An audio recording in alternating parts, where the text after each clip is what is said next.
Okay, kumusta pong muli? Ah, Bago ko simulan yung huling yugto ng ating kwento, muli po ay nagpapasalamat ako sa mga patuloy na tumatangkilik at sumusuporta sa channel na ito. Maraming salamat po. Napatigil ako sa pagtakbo nang makita ko ang matandang babae sa dulo ng sagingan. Ang kanyang mga mata ay nagniningning sa dilaw na liwanag sa ilalim ng kabilugan ng buwan. Siya ang lola ni Rinaldo, ang punong babaylan ng kanilang lahi na si Lola Saturnina. Akala ko ay tutulungan niya ako, pero ang hawak niyang itim na kandila ay simbolo ng huling ritual para tuluyang maging halimaw ang asawa ko. Jeng, huwag kang magkakamali. Ang dugong nanalaitay sa asawa mo ay kailangang dumanas ng pagbabago para manatiling malakas ang ating tribo. Ang sabi ng matanda habang dahang-dahang lumalapit sa akin. Hindi ko hahayaang maging halimaw ang asawa ko. At hindi ko hahayaang maging katulad niyo ang anak ko. Sigaw ko habang yakap-yakap ang aking tiyan na tila lalong nagpupumiglas sa loob. Biglang lumapag mula sa ere si Rinaldo, o ang nilalang na dating si Rinaldo. Ang kanyang mga pakpak ay dambuhala at ang kanyang mga kuko ay handa ng sumunggab. Pero nakita ko sa kanyang mga mata ang isang butil ng luha, ang huling bakas ng kanyang pagkatao. Naalala ko ang sinabi ng lola ko noong bata pa ako. Ang sumpa ay napuputo lamang kung ang biktima mismo ang tatanggi sa kapangyarihan nito, kapalit ng isang sakripisyo ng tunay na pagmamahal. Doon ko napansin ang itim na wedding ring sa daliri ni Rinaldo. Hindi iyon ginto. Iyon ay gawa sa buto ng sinaunang nilalang na nagpapanatili ng sumpa. Kung masisira ang singsing na iyon, habang nasarurok ng kabilugan ang buwan, mawawala ang kapangyarihan ng kanilang lahi. Rinaldo, kung naririnig mo ako, tandaan mo ang pangako natin sa harap ng dambana. Ipinangako mong puprotektahan mo kami.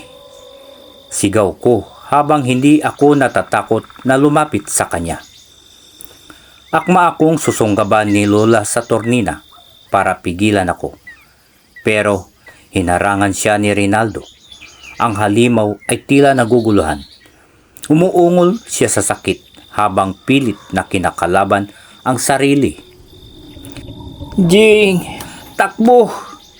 Garalgal na boses ni Rinaldo ang lumabas. Ang tunay niyang boses na puno ng pagdurusa. Imbis na tumakbo, kinuha ko ang itim na kandila mula sa kamay ng matanda at ibinuhos ko ang mainit na sera nito sa itim na singsing ni Rinaldo. Habang nagliliyab ang sera, kinuha ko ang isang matalim na bato sa lupa at buong lakas kong hinampas ang singsing sa kanyang daliri. Isang nakabibinging tili ang nagmula kay Rinaldo na sinundan ng isang malakas na pagsabog ng itim na usok.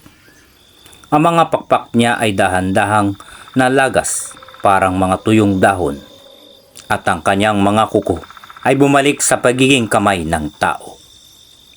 Hindi, ang aming lahi, ang aming kapangyarihan. Sigaw ni Lola Saturnina habang ang kanyang sariling anyo ay dahan-dahang tumatanda at nanghihina. Nawala ang dilaw na liwanag sa kanyang mga mata hanggang sa magiging isang ordinaryong matanda na lamang siya. Bumagsak sa lupa si Rinaldo. Hingal na hingal at duguan. Pero ang kanyang mga mata ay balik na sa normal na kulay tsokolate. Mabilis ko siyang niyakap ng mahigpit. Jing, salamat. Niligtas mo ako. Bulong niya habang mahigpit ding humahawak sa aking kamay. Kasabay ng pagkawala ng sumpa kay Rinaldo, naramdaman ko ang katahimikan sa loob ng aking tiyan. Ang mabigat at kumakalmot na pakiramdam ay napalitan ng isang malambot at payapang sipa. Alam ko sa sandaling iyon, ang anak namin ay ligtas na rin sa anumang sumpa. Lumipas ang ilang buwan. Lumipat kami ni Rinaldo sa malayong lungsod kung saan walang nakakaalam sa kanyang nakaraan. Nagpatuloy siya sa pagtuturo bilang isang DepEd teacher. Pero sa pagkakataong ito, hindi na siya natatakot sa kabilugan ng buwan.